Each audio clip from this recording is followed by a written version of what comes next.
So what explains the double standard, Joey? Why is an invasion there bad, but an invasion here just terrific?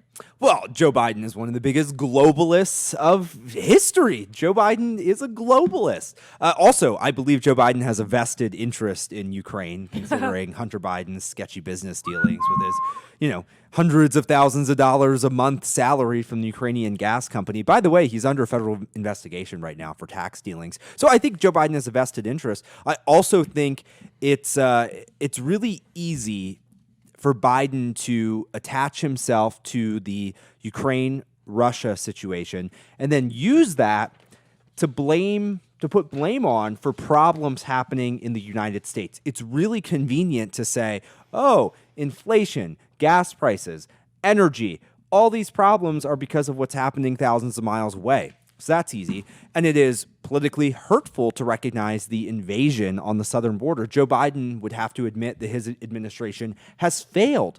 But with Ukraine, Russia, he can look like he's coming to the rescue and he's the savior. And all these problems are because of something happening thousands of miles away, not because of what I've done domestically. So, Tara, why then don't they care about the southern border? What makes it different? Optics.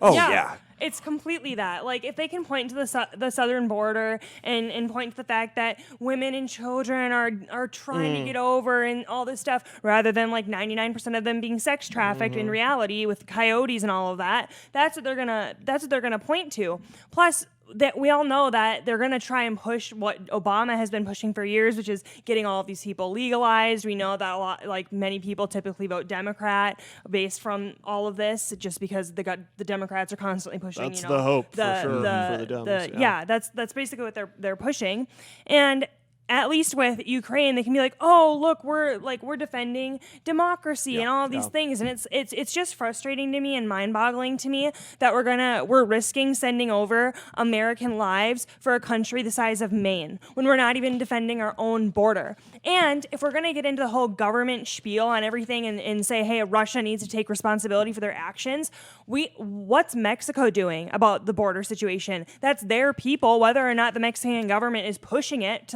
for them to come over. They're freely allowing it. So it's just ridiculous. Why? Well, go ahead. No, you go ahead. The Mexican government, they are doing something about it. They will not allow us to cross over without documents. Let me tell you, that is highly illegal in Mexico. Highly illegal. Go ahead. Why don't we sanction Mexico? Yeah. Why don't we sanction them? Why don't we say, we're gonna place all these sanctions on you. We're gonna close down the border until you figure it out. So we're doing to Russia. Yeah. I mean, it's so frustrating. It is literally an invasion on the southern border by millions of people. And the thing is it's not just people from Mexico.